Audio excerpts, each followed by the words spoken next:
Well, thank you guys for having me. It's, really hard to have to come to Texas in the middle of January. It's snowing in Pittsburgh. But no, it's an honor to be here with you guys today, and I'm very excited. I had no idea I was the first speaker, so I'm sort of sorry. I'm not a better speaker, but I think we'll have a fun time today, and hopefully we'll get some time for questions at the end, which usually are my most fun time I get to have on campuses. So I know I don't think there's any protesters, but if you're out there, I really enjoy protesters, so you can come on up here and try to stump me.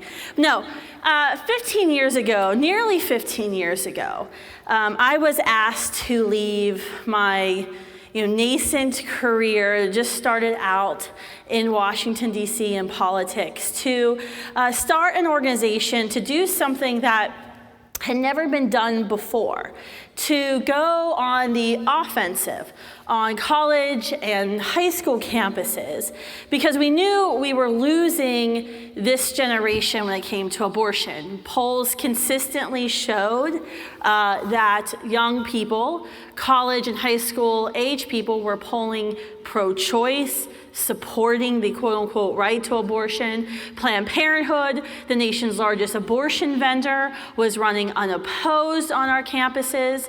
Our brand of the pro-life movement, how people view the pro-life movement and pro-lifers, was not doing us any favors in recruiting more people to our cause. So they picked the coolest person they could find. Actually quite opposite. I am like the least cool person on our team at Students for Life, if you've ever got to meet any of our team members. But they asked me to do something a little different, to take kind of a political campaign approach. Instead of waiting for people to find us online or to go to our website and say, hey, I want to do something pro-life, we were to go out and find them and directly ask people, how do you feel about abortion? And do you want to be the most popular person ever on your campus and talk about the thing that no one ever likes to talk about? It's really amazing. We had to become really good salespeople. So we launched Students for Life, and I, sometimes joke that I naively said yes to this opportunity to leave, a full-time job that paid me well, that had benefits, that I got to run the clock out on every day for work, to do something super easy and to launch my own business. And if anyone's ever tried to do that, it's like a cakewalk. It's like the easiest thing you'll ever do. The idea was to take everything I learned when I started a Students for Life group in my high school, my college, everything I learned working on political campaigns, and smush them together, and to be aggressive, to take back our campuses, because we realize we can pass all the laws we want here in Austin and state capitals across the country. We can pass all the laws we want in Washington, D.C., which it's not happening anytime soon. The name of the game in D.C. now is delay, delay, delay, by the way. We can do all of these amazing things in politics over here, but if we lose this generation, if we lose our generation, then everything that we fight for now, everything we donate for, all the doors we knock and all the voters we call and text message, all of that will be for nothing, because in 20 years, everything will be reversed. Everything will be changed. And so we have to win our culture. And that starts with winning those and transforming the hearts and minds of those who shape our culture. You guys. That's where it all starts. And so the idea wasn't to go invest in some really cool high-tech gadgets. I think, we eventually got iPads. But to take tables, folding tables, by the way, that fit in your backseat of your car, not a lot of, glossy flyers or brochures, but sign-up sheets, and go person to person to have real conversations about abortion, and to ask people to step up, to serve like they'd never served before, And when we launched, I have to be honest with you, myself and a lot of our team members got a lot of amazing job offers this first few years. Of people who came up to us and said, I love what you're doing. I love your passion and your gumption, and you guys are so cute. But if you need a job, come see us in a few months. Because nobody thought this was going to be possible. No one thought that this pro-life generation would rise up. And I have to admit, in some days I had my doubts. What are we doing? Are we going to be able to find a generation of leaders who will lead us in a post-Roe v. Wade America? But men and women, the good news is that through the Holy Spirit, through our relentlessness, our grittiness, through your courage, momentum is now on our side.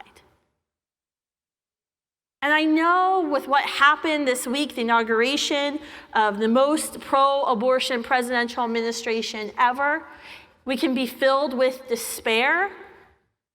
But the good news from everything that you're seeing happening in Washington, D.C., the division, this unity, the good news that comes from that is that the reason they're fighting so hard, the reason that they're becoming so extreme in their support of abortion is because they're losing. And they know it. They read the same polls that we read. They read the same studies. They read the same statistics. We're all about facts and science here. Abortion is on a 25-year decline in our country. The number of abortions, the number of abortion facilities, a 25-year decline. In 2000, there was supposed to be this wave of Planned Parenthood facilities flooding America. They had this year 2000 plan. Their goal was like an abortion facility in every strip mall across America. They can't do that. Now their goal is an abortion facility, I think within every 100 to like 250 miles of a woman. Because surprisingly, they can't find anybody who wants to end lives. Surprisingly, med students don't go to medical school to destroy human life. Who would have thought? That's a significant victory for our movement, that they have what they call in their movement a graying of the abortion industry. The majority of our states, now 27 states, have a Republican governor. And Republican isn't always synonymous with pro-life, trust me. But most of the time it is, right now, thanks to Phyllis Schlafly. But that's another lecture on the history of the pro-life movement later. But 27 states now have pro-life leadership. A majority of our U.S. states have Republican leadership in the state legislature. Did you all know during the 8 years of President Barack Obama, we had more than 300 laws that were passed, signed into law at the state level? It was a wave of pro-life restrictions that saved thousands of lives, and we did it in spite of who at the time was the most pro-abortion president in the history of our nation. Americans' view of abortion continues to show that we are in the majority. Now, I have to admit something to you. When we came up with the phrase, the pro-life generation, and we actually do not know at Students for Life who came up with that phrase. But when we came up with it, we really didn't have the polls to prove it. And I was like, well, we can just declare it, because that's what the other side does all the time. So we did. We just declared it. But the good news is now I have poll after poll after poll to back up my claims when USA Today sends me an email saying I need to cite everything I ever say. We have the polls. More than 70% of Americans of all ages now agree that abortion shouldn't be forced upon doctors and nurses and other healthcare workers. They shouldn't have to be forced to violate their conscience. More than 70% of Americans agree that our taxpayer dollars shouldn't be funding abortions. Say it louder for Joe Biden in Washington, D.C. 70%, over 70% of Americans do not believe that our hard-earned dollars should fund the taking of human life, the violent taking of human life. And when it comes to our generation, Students for Life has some polling we're releasing on Monday. I was reading it on my way over here from Houston this morning. The plurality of young people actually responded that they believe that when a child's heartbeat can be detected, abortion should not be permitted. That's like all abortions. Now, I don't know if they all know that, but that's amazing. The majority agreed that of young people, of 18 to 35 voters, agreed that taxpayers shouldn't fund abortions, that men and women of faith and conscience shouldn't be forced to violate their beliefs, that there should be common sense restrictions on abortions. And when we told them what Roe v. Wade, what Doe v. Bolton, the decision that we remembered yesterday that was handed down by 7 men at the Supreme Court, even though we're always told that pro-life men should sit down and shut up, 7 men gave us that decision. When we told them what Roe actually did, we more than doubled our support for reversing Roe v. Wade, sending the decision of abortion back to the states. Our nation's highest court, once again, the Supreme Court, our nation's highest court now firmly has a pro-life majority sitting in it. Thank you, President Donald Trump. You can hate him or love him, I don't really care. But President Trump, yay, good job. Yeah, there's snaps.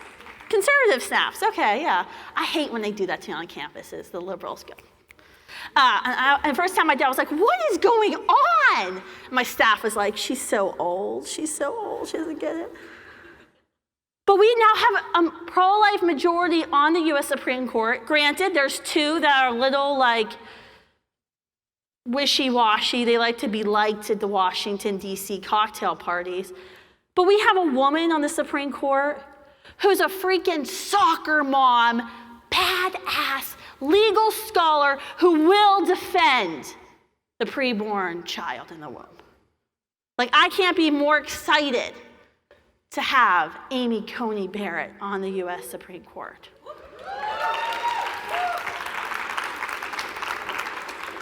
And I think the most indicative statistic that we have momentum, that we're winning. See, for the pessimists, I'm building a case for you right here, because I know you're out there. I can't see your faces, but I know you're out there.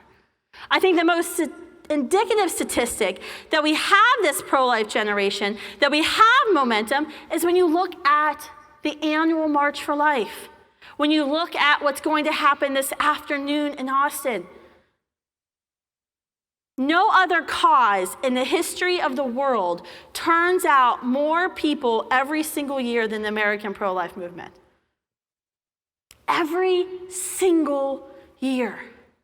In fact, every year, leaders from pro-life organizations across the world come to Washington, D.C. They come to our National Pro-Life Summit. They come to the March for Life. And I always get the question of, what did you Americans do differently?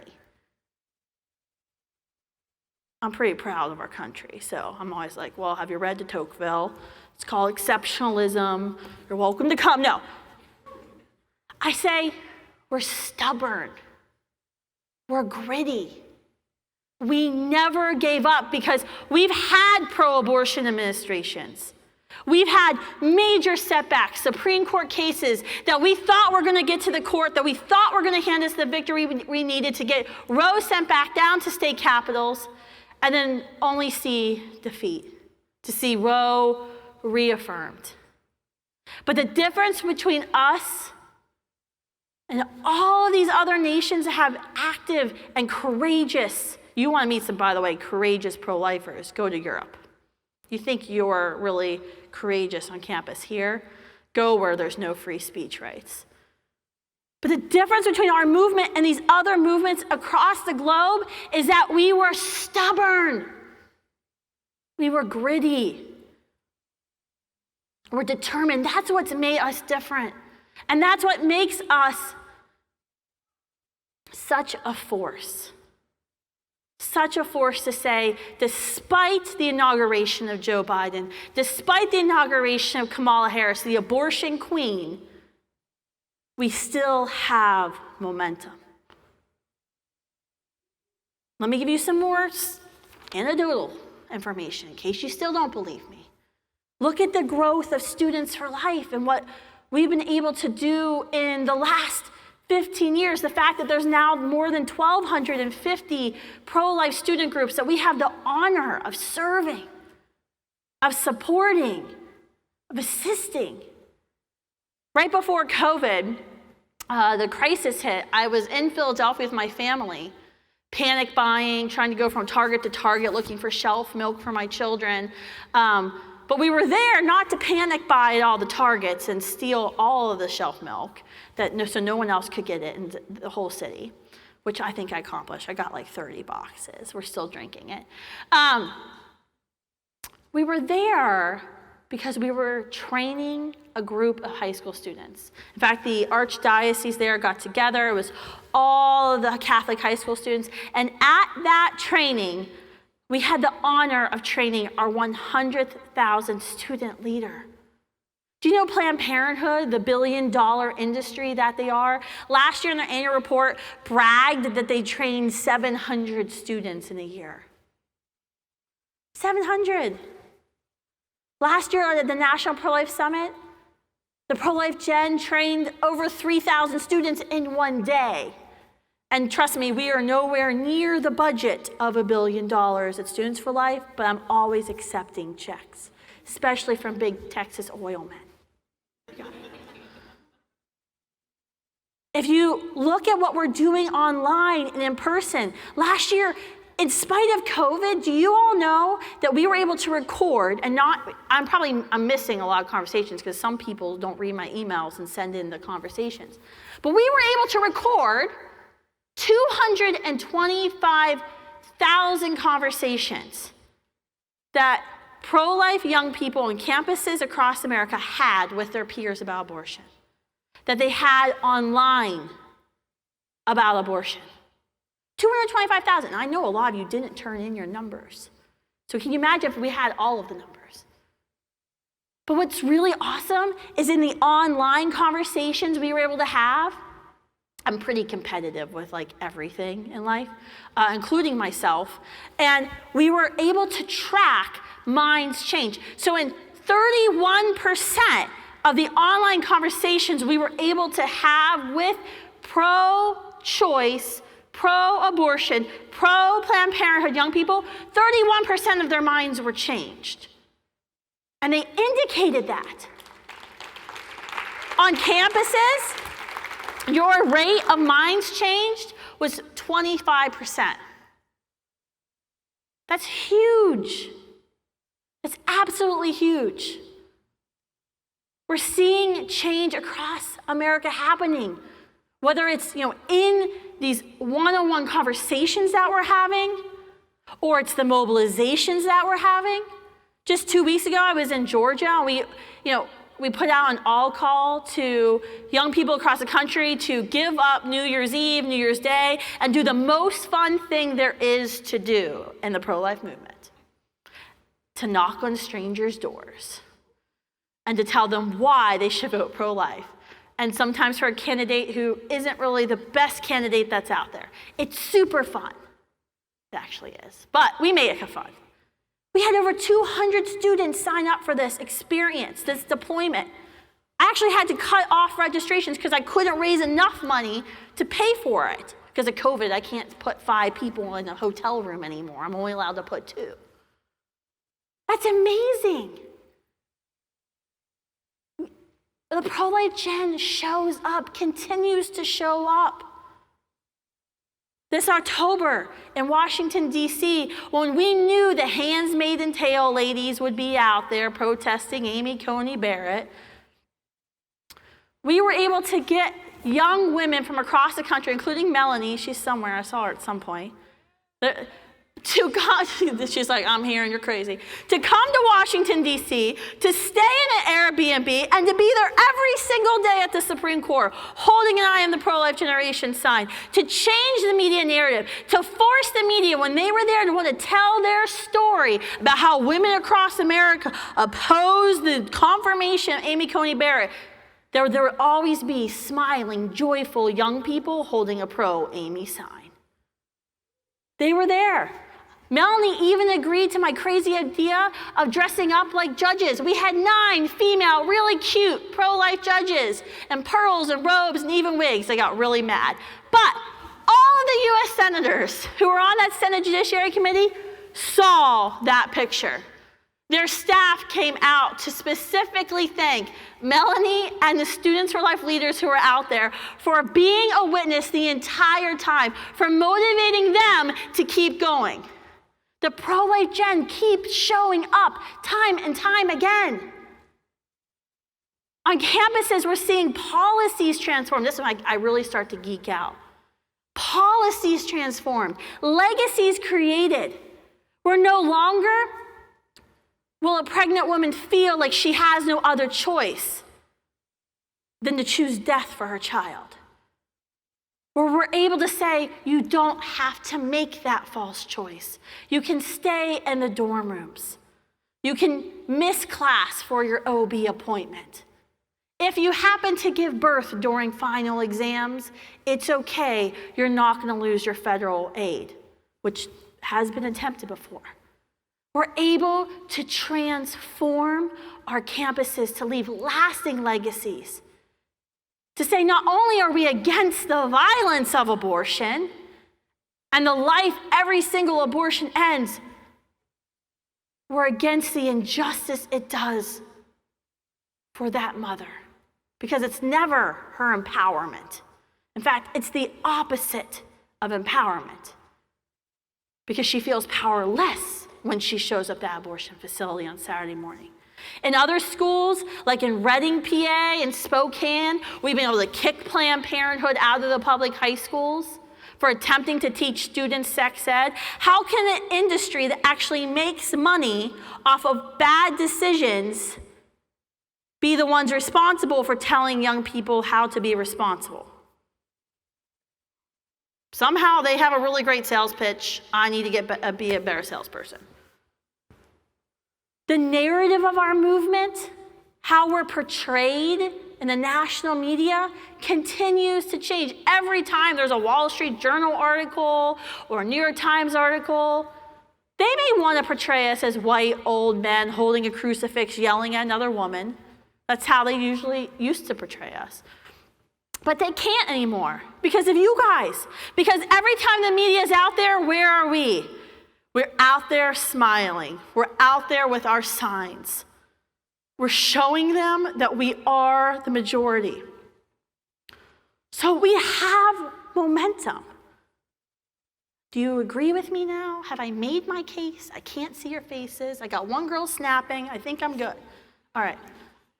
So I've made my case. I'm resting my case. We have the momentum. It is because it's been declared. But now we have to move on to the crisis. The crisis of now. There are 17 cases right now making their way up to the U.S. Supreme Court that could challenge Roe versus Wade.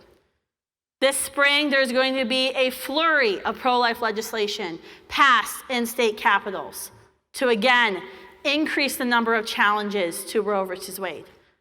We don't know when, and we don't know where, and sometimes I think it depends on what side of the bed the justices wake up in the morning. Justice Roberts, looking at you. But we could very well see a substantial reversal of Roe versus Wade. We could see it in spite of a Joe Biden presidency. That's a great thing. The decision of abortion will come back to states, which, by the way, the majority of young people support. But then, what do? Then our battle isn't like one battle in Washington, D.C. Our fight will be in 50 state capitals. And there's only one of me, I only have 50 staff members at Students for Life. So even if we all spread out and take a state capital, that's 50 of us. That's one person. We're going to need every single one of you to be ready for this moment. This is the thought that keeps me up at night. Are we ready? Will we be ready? Will we have enough trained activists, enough boots on the ground to get the job done? To tell the legislators, this is what you were made for. Be courageous, we'll hold your hand, we'll bring you donuts and coffee, we'll knock on doors, whatever we need you to do, this is what you were made for. Don't be a wuss. Are we ready for that moment? While we have this moment that could be coming from the Supreme Court, there's going to be other things happening in our country. In case you haven't noticed, we're not really united right now. We're the most divided we've probably ever been. The question is, are we more divided than we were in the 1960s during the Vietnam War? I don't know. I wasn't alive. It's really bad. If you were hoping on January 1st, we rung in a new year, that 2021 was going to be this amazing year, you were duped. It's not. 2021 is going to be hard in a lot of ways. Very, very hard. And the closer we get to that moment when Roe is reversed, the more that they feel the momentum that we have, the more that they fear the day that we know is near, the more desperate they will become, the more scared they will become. So those who advocate the violence of abortion, they're afraid. She fears a nation that's going to reaffirm that feeling that she had in her gut when she went to go have that abortion. Or she had that icky feeling about abortion. But then her pastor or her mom or her boyfriend or her college roommate told her, this is the responsible decision. So she went, she had the abortion. Why does she get mad when she hears you talk about abortion being wrong, abortion being violence, why abortion should be abolished? She gets mad because you're reaffirming something that she already felt. She fears a nation that told her what she was doing was okay, was a responsible decision, is now going to reverse its course and tell her what she knew all along, that it was murder for hire. She fears that day because she'll have to reckon with that decision she made. That is why, men and women, we don't get angry at those who yell or scream or try to spit on us in COVID times. Yes, they did that at the Supreme Court. That's why we don't get angry at them. That's why we don't lash back, argue back, because we know these are hurting people, that we have a nation filled with wounded, walking wounded. Yesterday we mourned 62 million lives that have been ended from legal abortion in our nation. That's at least 40 million women. At least 40 million women who've been lied to, been deceived, who were told that this was her empowerment, that was her choice, that was her right. So she's desperate. She doesn't want that day to happen. So you will see more protests. You will see more counter-protests. The first thing we need to be all prepared for, and what is coming, especially if you're a pro-life student, is censorship. We will see a dramatic uptick in vandalizations of pro-life displays this year, of free speech cases where schools, where administrators will tell pro-life students, you can't have your pro-life group. Nope, you can't have that speaker. You can't have that event. We saw this leading up to the election. Oh, don't take pictures. My hair is terrible. It's Texas. I can't do it. We saw it all fall, but no one really talked about it because we were getting ready for the election. But at University of Northern Iowa, the SGA, and their infinite wisdom, met on Zoom and actually declared that Students for Life was a hate group, and therefore hate groups can be banned on campus because we don't let like KKK groups on campus. So we're going to ban Students for Life group because they're like the KKK. Now, our students were pretty upset. We contacted our lawyers. We wrote a really nice and respectful letter to the president of the university listing out all the free speech cases that we've won in the past few years and all the money universities had to pay our attorneys and legal fees. And then surprisingly, the president of the university reversed the student government decision. But that was kind of easy. But it's not going to be that easy. It's coming. They will seek to silence us, to completely cancel the pro-life movement. They're going to do it on social media. Do you know we did a quote of Martin Luther King on Monday and it got fact-checked on Facebook? A quote of Martin Luther King. They will do everything in their power to shut us up, to stop us from communicating so we cannot mobilize. This is why I'm always saying, sign up for our email list. And my staff's always like, no one does email. Sign up for email lists and use different email addresses. Sign up for text messaging lists because we can't rely on social media to always be there for us. And please, don't tell me about another alternative Facebook. There's like 5 of them and I can't keep them straight. I'm just staying on Facebook for now. For now, as long as I'm allowed. But they will do everything possible to censor us. The nominated Secretary of Health and Human Services, Javier Becerra, in the midst of the COVID pandemic, when like hospitals were trying to get PPE, personal protective equipment, when everyone was panicking, wanting to know how deadly is this thing, do you know what Javier Becerra, as Attorney General of California, was doing? What he was focused on to protect the people of California? He was focusing on suing the FDA. Why? Because he wanted the abortion pill, RU46, to be dispensed via webcam without a doctor ever seeing a patient. That's what Javier Becerra was doing. This is a man who's been nominated to lead our Department of Health and Human Services, who the New York Times has actually called the Planned Parenthood bulldog.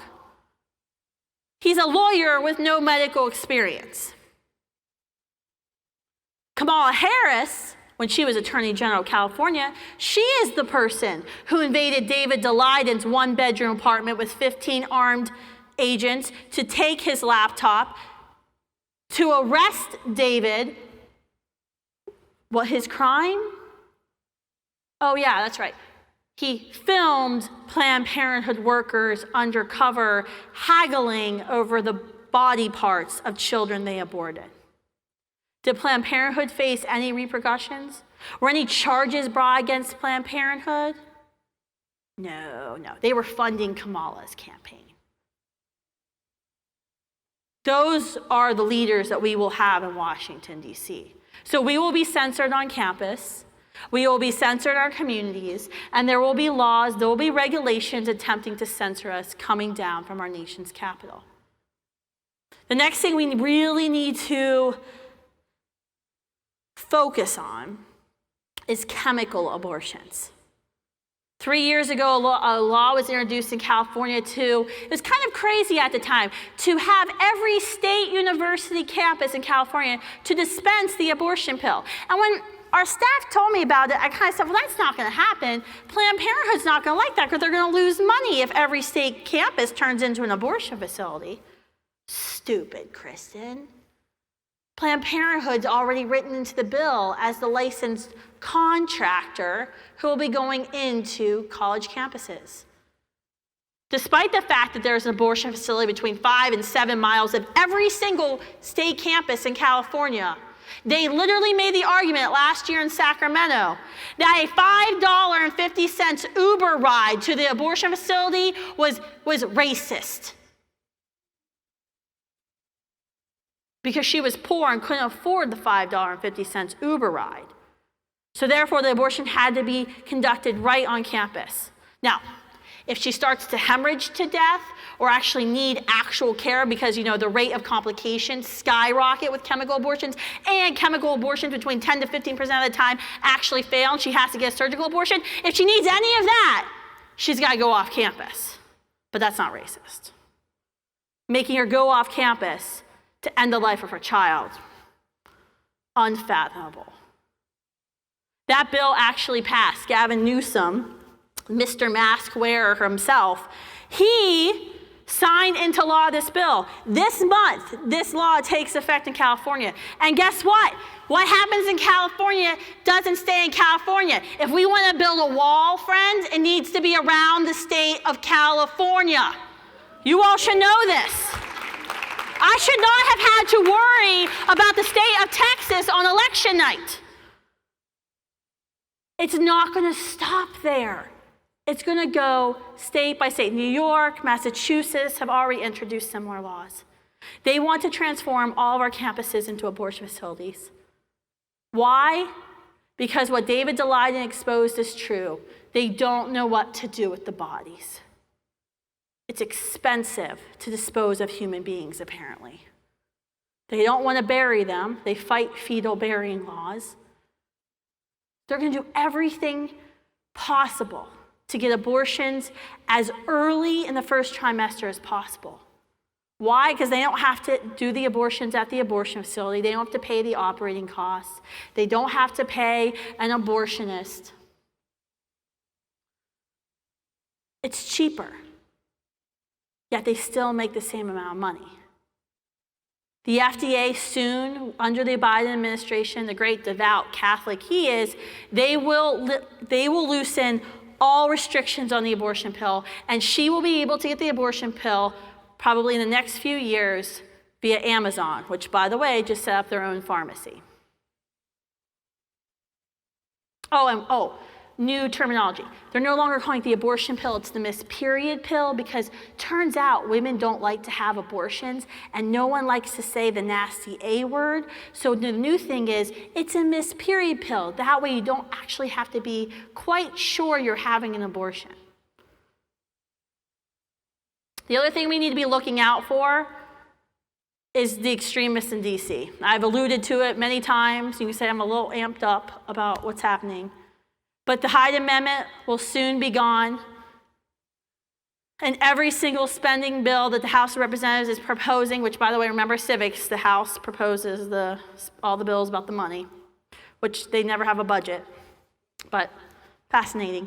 Nancy Pelosi has pledged in every single spending bill to rescind the Hyde Amendment, meaning that the Hyde Amendment will not apply. The Hyde Amendment has been around since 1976. Social scientists believe it saved about 2 million people. We believe there are about 2 million Americans walking this earth because of the Hyde Amendment, because it prevented federal taxpayer dollars from funding abortions through Medicaid. That will no longer be the case. In a day or so, President Biden will reverse the Mexico City policy, which will force us to fund overseas abortions. And it's going to keep going on and on and on. So there's a lot we have to do. There's a lot we have to stand up for. But I think we can do it. The good news is I have hope. I have a lot of hope in our pro-life generation. I have hope because, the polling that I was mentioning earlier that Students for Life is getting ready to release, over 20% of young people we polled still said they were unsure about how they feel about abortion. That's actually good because we can convert them.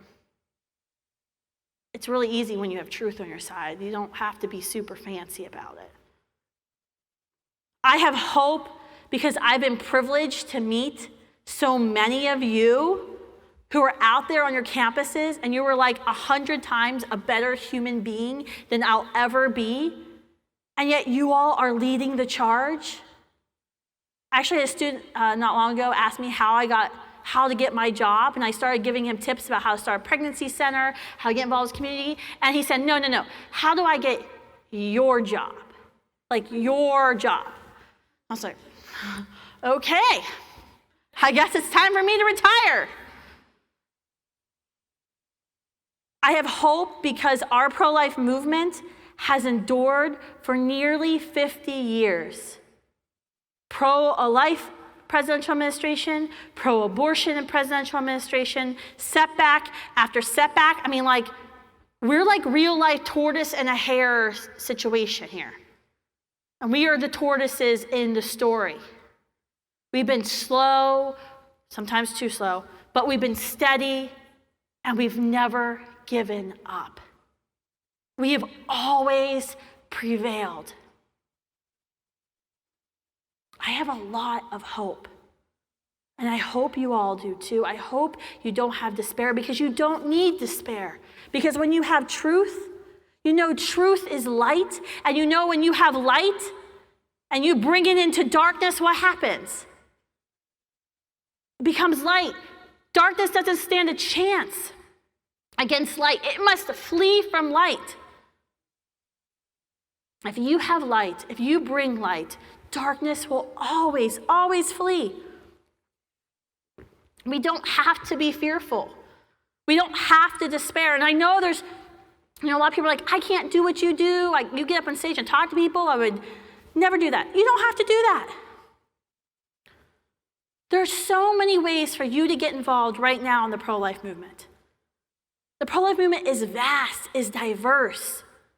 We need prayer warriors and sidewalk counselors who will go out and be advocates in front of the abortion facility. To do something, quite honestly, I'm not very good at. We need people to go on campuses and to have person-to-person conversations. Sorry. We need people who, yes, will go door to door. Yes, make phone calls to get pro-life candidates elected, who will go to the state capitol and lobby. We need people who will just write a check. We need people who will pray. This movement is so diverse. There is a place for each and every one of you. So do not despair that you may not have some skill that you think you may need.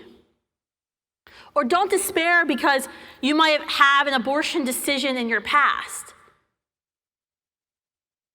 In the pro-life movement, we want you. We want your story.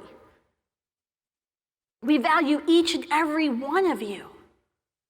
And we love each and every one of you because that's kind of what we do. We love people. Despite my anxiety around crowds, I really do love people individually, not just all together sometimes. Today we mourn, today we learn, but tomorrow we need to fight. And we need to fight harder than we've ever fought before. I hope you all are as stubborn as I am. We have a giant army of love. And we've got to send that army out to speak for every child, no matter their gender, their race, what their sexual orientation may be, their economic or immigration status, no matter their parentage. We want to speak and stand for every single human child. That's our mission. We're the pro-life generation. You are the future. And our future is anti-abortion. Thank you.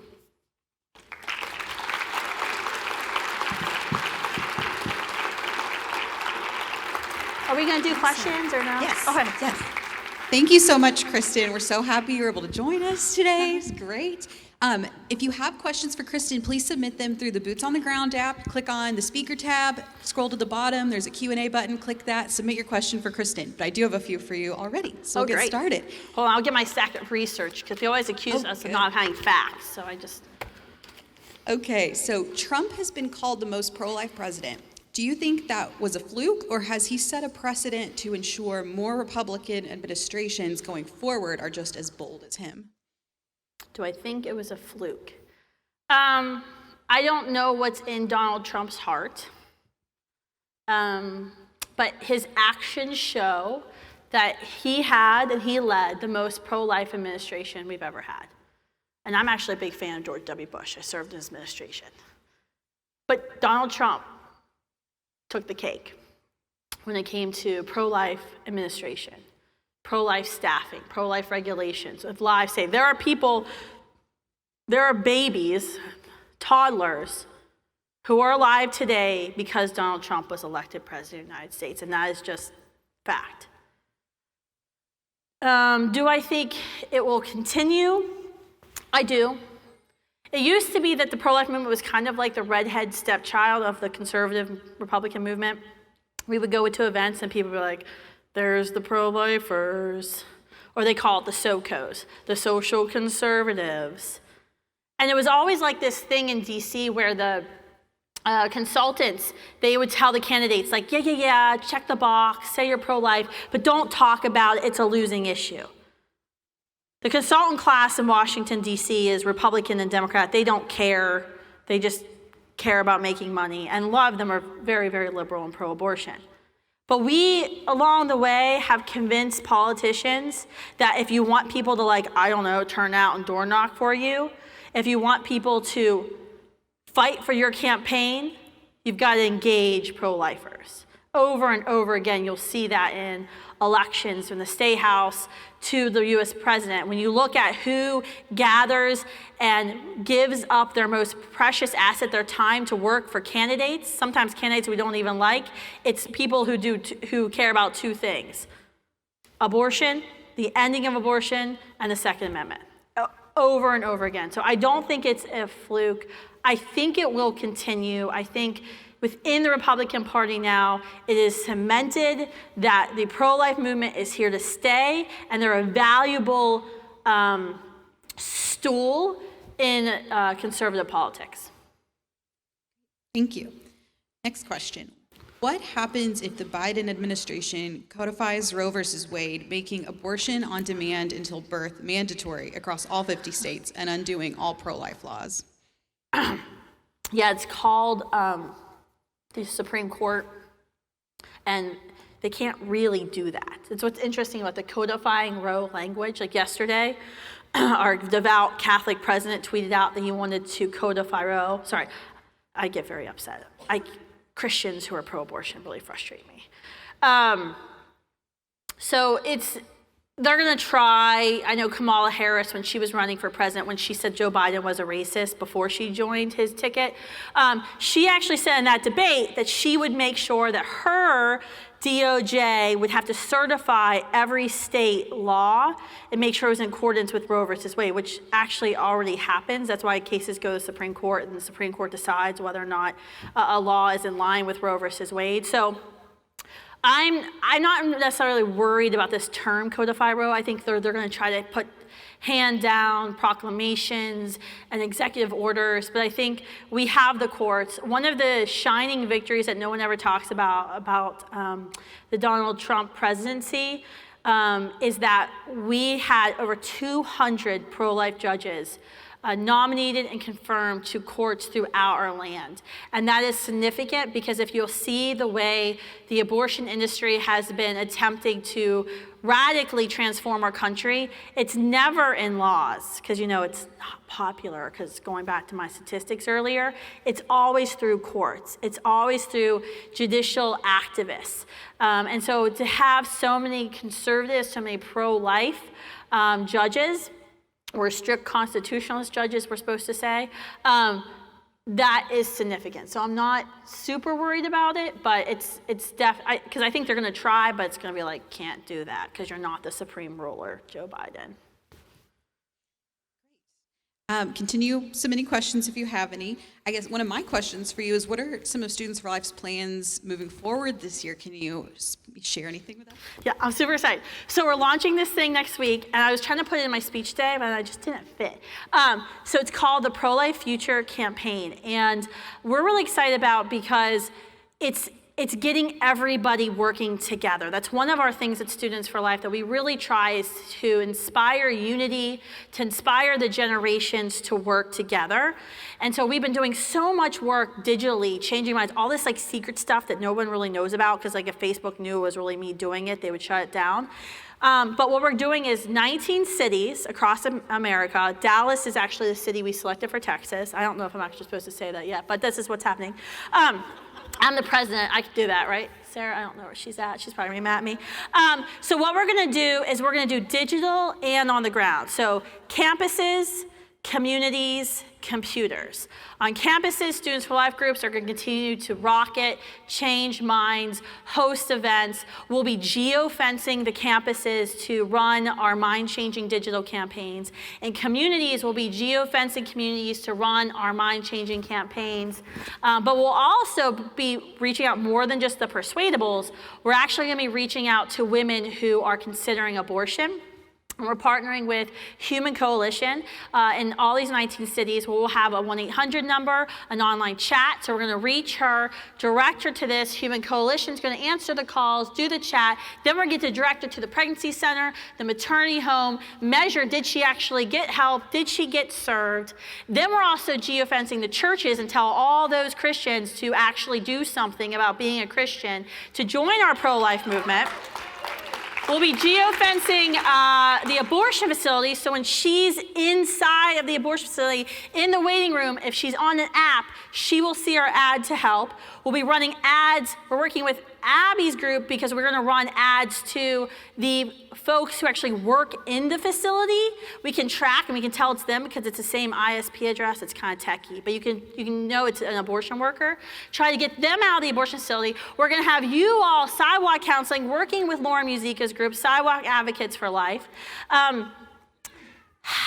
Then we're going to be door knocking all of the neighborhoods surrounding the abortion facility in the city, educating neighbors about all of the bad things that's happened at that particular abortion facility, all the amazing things that are happening in the pregnancy center movement across America and in their city, giving them a bumper sticker and resources about all the amazing research that we've collected, that of all the resources that are happening in the city. So the goal is to reach persuadable young people, we can change their mind, vulnerable women who are thinking abortion is their only option, and general people in the community who have no idea what the pro-life movement is really about, and it's about saving lives and serving women. So it's kind of fun. It's a lot. We're going to be doing all kinds of like monthly activities, getting the church involved. So sorry, but no, that's great. That's Thanks a whole so nother much speech. for sharing.